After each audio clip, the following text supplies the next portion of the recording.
Bienvenue dans la première édition des actualités de l'Assemblée nationale. Aujourd'hui, je vais vous présenter une loi qui a été débattue à l'Assemblée nationale le 22 et 28 octobre 2025. On va commencer par le 22 octobre 2025. L'Assemblée nationale a rejeté la loi organique qui visait à reporter les élections du Congrès de Nouvelle-Calédonie, l'équivalent de l'Assemblée nationale, prévue au maximum le 30 novembre 2025, pour une nouvelle date butoir au 28 juin 2026. Cette loi fait suite à l'accord de Bougival du 12 juillet 2025, signé par les représentants de la majorité au Congrès de Nouvelle-Calédonie et l'ancien ministre des Outre-mer Manuel Valls. Cet accord fait suite à la crise de mai 2024.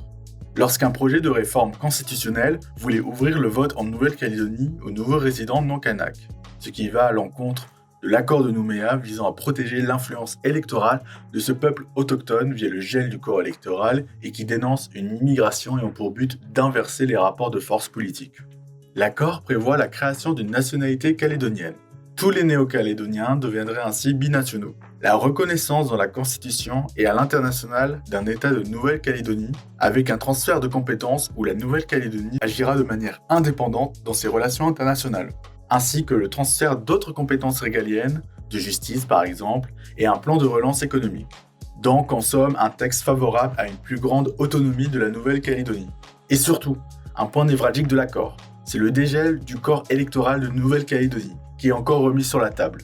Problème, toutes ces modifications nécessitent une révision constitutionnelle, une nouvelle loi organique et une loi du pays.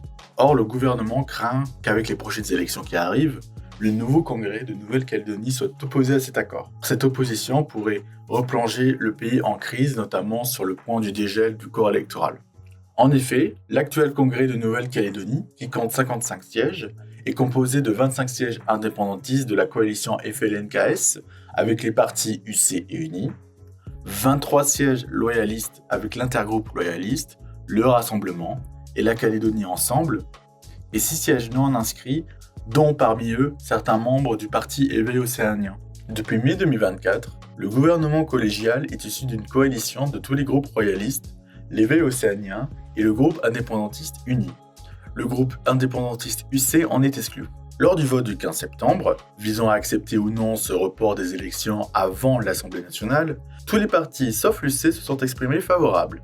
L'UC, pour Union calédonienne, estime que l'accord est un leurre de souveraineté, visant une autonomie internalisée et non un véritable processus de décolonisation. Il dénonce un accord présenté comme consensuel alors qu'il y a une fracture dans le camp indépendantiste avec l'UNI qui est favorable à l'accord et l'UC qui ne l'est pas, et refuse catégoriquement les reports successifs des élections provinciales et surtout de ce possible dégel du corps électoral qui aurait lieu avant les élections provinciales, ce qui est totalement inacceptable pour eux. Le gouvernement français et la coalition collégiale de Nouvelle-Calédonie veulent reporter les élections pour éviter que l'Union calédonienne écrase l'UNI en prenant l'ascendant chez la coalition indépendantiste et que l'Éveil Océanien, un parti très ambigu qui a souvent changé de camp, puisse être convaincu par la force de l'Union calédonienne et les rejoindre et former une majorité hostile à l'accord. Ainsi, à l'Assemblée nationale, la majorité et ses alliés veulent sécuriser l'accord de Bougival à tout prix. A contrario, la France insoumise a déposé 1600 amendements pour retarder le vote jusqu'à la date butoir du 30 novembre pour permettre aux néo-calédoniens d'avoir des élections uniquement par le corps électoral kanak. En réponse, le gouvernement lance une procédure de motion de rejet pour avoir un vote rapide, comme l'expriment les députés de la majorité.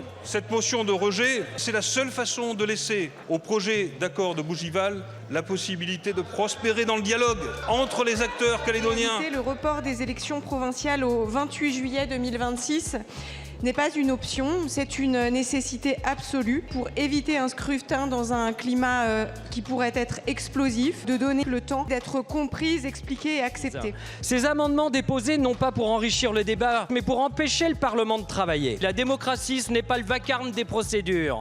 La démocratie, c'est la délibération sincère, l'écoute mutuelle, la responsabilité collective. Les avancées significatives de ces négociations justifient un nouveau report des élections. Seul un report des élections permettra de poursuivre le travail pour expliquer, débattre, surmonter les désaccords qui ont pu émerger depuis et ainsi permettre à l'accord de se matérialiser. Dans l'opposition à droite, ils se sont exprimés en faveur du rejet. Même s'ils étaient plutôt contre l'obstruction de la France insoumise, ils restent quand même d'accord sur le fond. Ministre, reporter les élections de 2 ans. Et pourquoi ne pas les supprimer tant que nous y sommes?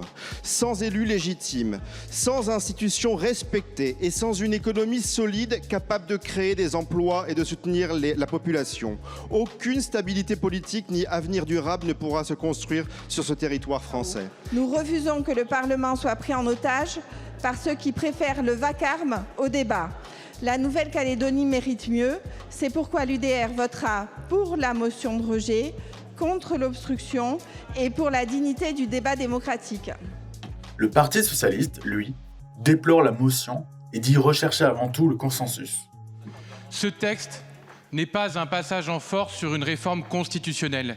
S'il n'y a pas d'accord possible, alors il y aura des élections à un corps électoral actuel. Côté de l'opposition à gauche, on dénonce un 3e report, des prolongations de mandat à l'encontre de la légitimité du peuple, et parle d'un passage en force constitutionnel face au dispositif du gel électoral de Nouméa. Voici venus les grands chantres de la démocratie. Ils veulent à tout prix éviter les élections. La vérité, c'est qu'ils ont peur du résultat.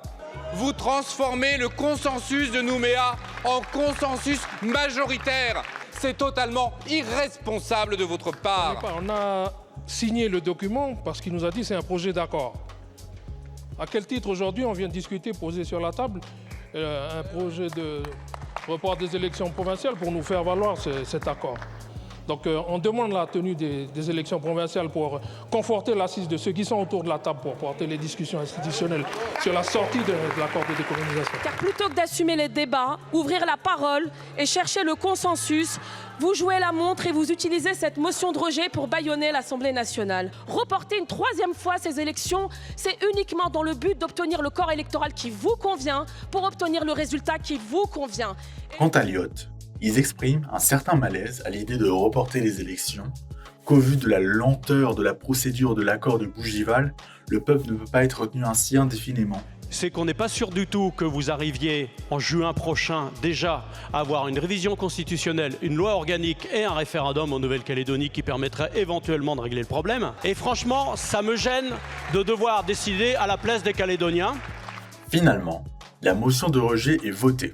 Mais une commission paritaire mixte mise en place le 27 octobre afin de trouver un compromis entre un Sénat favorable et une Assemblée défavorable. Un compromis finalement trouvé. On retire la mention directe de Bougival pour parler d'une, je cite, poursuite de la discussion en vue d'un accord consensuel sur l'avenir institutionnel. Le gouvernement retire aussi de l'ordre du jour le projet de révision constitutionnelle lié. Ce qui veut dire qu'il n'y aura pas de réforme constitutionnelle en vue d'appliquer l'accord de Bougival avant d'avoir un consensus clair de la population via la possibilité d'un référendum en février 2026. Ce qui permettra, selon le gouvernement, pour le printemps 2026, l'adoption via une loi organique, l'application d'une partie des dispositifs de Bougival, notamment le changement des institutions locales, des nouvelles règles électorales et des transferts de compétences. Quant à la réforme constitutionnelle, pour permettre notamment la nationalité néo-calédonienne, le statut d'État de Nouvelle-Calédonie et surtout l'épineuse question du dégel électoral, il n'y a aucune information pour le moment. Cela dépendra sûrement du résultat de ce possible référendum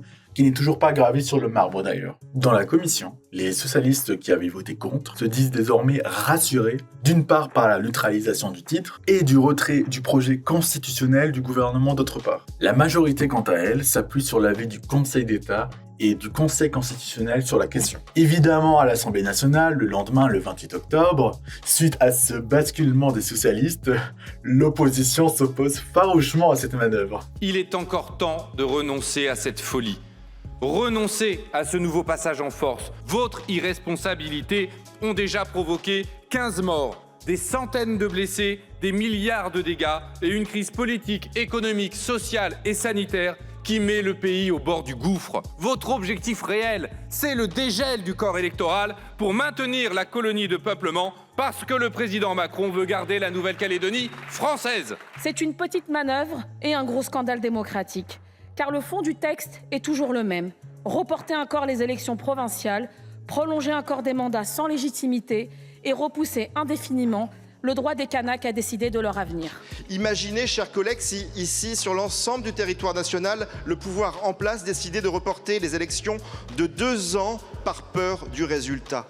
Qui l'accepterait?